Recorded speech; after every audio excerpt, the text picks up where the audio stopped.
आजकल ना ध्यान लगाना कितना मुश्किल हो गया है, नहीं? मतलब हर तरफ कुछ ना कुछ है जो हमारा ध्यान खींच ही लेता है। पर सोचिए, अगर यही ध्यान लगाने की जो क्षमता है उसे एक सुपर पावर जैसा बना लिया जाए तो कैसा रहेगा? आज हम कैल न्यूपोर्ट की एक काफी मशहूर किताब है डीप वर्क, उस पर आधारित एक हिंदी विश्लेषण के कुछ अहम विचारों पर बात करेंगे। इसमें बताया गया है कि कैसे बिना भटके पूरी एकाग्रता से काम करके हम कमाल के नतीजे पा सकते हैं। हमारी कोशिश यही रहेगी कि इस विश्लेषण से जो सबसे जरूरी बातें हैं वो आप तक पहुंचाए। बिल्कुल। और ये समझना बहुत जरूरी है कि ये डीप वर्क आखिर है क्या चीज, क्यों ये आज इतना कीमती हो गया है और इसे अपनी रोजमर्रा की जिंदगी में हम ला कैसे सकते हैं। यही सब बातें उस विश्लेषण में भी समझाई गई हैं। हाँ, तो सबसे पहले यही समझते हैं ये डीप वर्क होता क्या है आखिर। देखिए, आसान शब्दों में कहें तो ये वो काम है जिसमें आप बिना किसी भटकाव के, बिल्कुल जीरो डिस्ट्रैक्शन, अपनी पूरी दिमागी ताकत लगाकर किसी एक चीज पर फोकस करते हैं पूरी शिद्दत से। अच्छा। और इसके ठीक उलट होता है शैलो वर्क। Shallow work. हाँ, जैसे ईमेल चेक करना, सोशल मीडिया पर स्क्रॉल करते रहना, वो काम जिनमें ज्यादा दिमागी गहराई नहीं लगती। विश्लेषण साफ कहता है कि दुनिया बदलने वाले जो आइडियाज हैं, बेहतरीन कोई आर्ट है या गहरी अकादमिक समझ, ये सब डीप वर्क से ही आते हैं। और आज के जमाने में ये एक दुर्लभ, रेयर और बहुत ही मूल्यवान स्किल बन गया है। ये बात तो है। और मुझे लगता है कि असली दुश्मन शायद बाहर की टेक्नोलॉजी उतनी नहीं है जितना हमारा अपना मन है जो भटकता रहता है। कोई जरूरी काम करने बैठो और तुरंत ख्याल आता है, अरे बस 1 मिनट फोन देख लूं, है ना? बिल्कुल।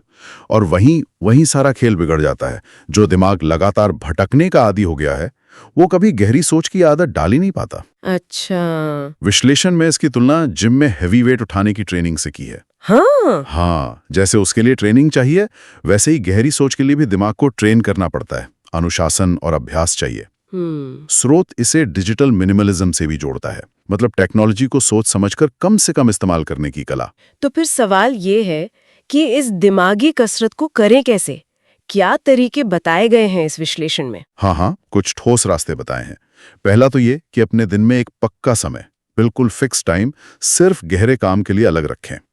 उस वक्त कोई फोन नहीं, कोई नोटिफिकेशन नहीं, बिल्कुल कट ऑफ। दूसरा, एक रिचुअल यानी एक आदत बनाएं, जैसे काम शुरू करने से पहले एक खास जगह पर बैठना या शायद 2 मिनट गहरी सांस लेना। ये दिमाग को एक सिग्नल देता है कि भाई अब फोकस का टाइम है। अच्छा, इसमें एक बात थोड़ी अजीब सी लगती है, बोरियत को अपनाने की सलाह। आजकल तो हम बोरियत से भागते हैं। हाँ, यही तो मजेदार बात है। विश्लेषण कहता है कि जब दिमाग थोड़ा ऊबता है ना, थोड़ा शांत होता है, तभी उसे असली में सोचने और नए आइडियाज लाने का मौका मिलता है। लगातार अगर आप उसको उत्तेजित रखेंगे तो क्रिएटिविटी दब जाती है। और चौथा तरीका है, जो कम जरूरी काम है जैसे ईमेल, मीटिंग्स वगैरह, उनके लिए एक अलग टाइम फिक्स करें ताकि वो आपके गहरे काम के वक्त में दखल ना दें। ध्यान भटकने पर खुद से एक सवाल पूछने के लिए भी कहा गया है, वो मुझे काफी असरदार लगा। हाँ, वो सवाल कमाल का है।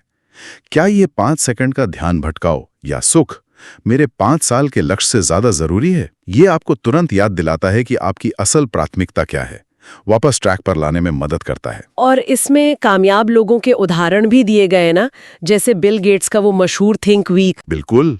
वो हफ्ता भर दुनिया से कट जाते हैं, सिर्फ पढ़ते हैं और सोचते हैं, कोई डिस्टर्बेंस नहीं। या फिर जेके रॉलिंग का वो होटल में बंद होकर हैरी पॉटर का आखिरी हिस्सा खत्म करना। हाँ, सुना है मैंने। या सचिन तेंदुलकर का सोचिए, लाखों के शोर में भी सिर्फ गेंद पर फोकस रखना। ये सब इसी गहरी एकाग्रता, इसी डीप वर्क की पावर दिखाते हैं। कुछ चीजें न करने की भी सलाह है शायद, मतलब किन चीजों से बचना चाहिए। हाँ, बिल्कुल। जैसे मल्टीटास्किंग से बचने को कहा गया है। हमें लगता है कि हम एक साथ बहुत कुछ कर रहे हैं, पर असल में दिमाग बुरी तरह बंट जाता है और कोई भी काम ठीक से नहीं हो पाता। सही बात। हर वक्त ऑनलाइन रहने से भी बचने की सलाह है, थोड़ा डिजिटल डिटॉक्स टाइप। और एक दिलचस्प बात और है, काम के बीच ब्रेक लेने के बजाय ब्रेक के बीच में काम करें। ये क्या मतलब हुआ, ब्रेक के बीच में काम? मतलब अपने आराम का समय सुरक्षित रखें, उसे डिस्टर्ब न होने दें, और उस आराम के बीच में जब आप फ्रेश हों तब पूरी एकाग्रता से काम के छोटे छोटे हिस्से निपटाएं। अच्छा, ये तो बिल्कुल उल्टा सोचने का तरीका है। हाँ।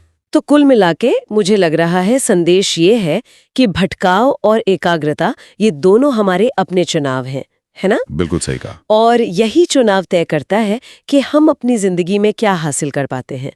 और इसके फायदे भी साफ हैं।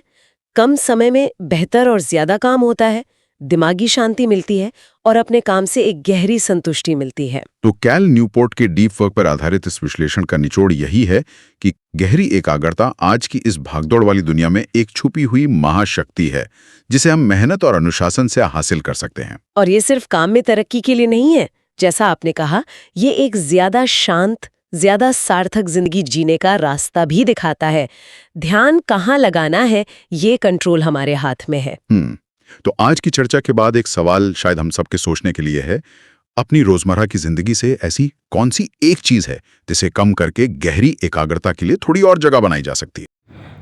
अगर स्टोरी अच्छी लगी हो तो प्लीज़ हमारे चैनल को सब्सक्राइब कर लीजिएगा और बेल आइकन को प्रेस कर लीजिएगा, ताकि जो भी हम नए स्टोरी डालें आपको सबसे पहले दिखे। थैंक्स।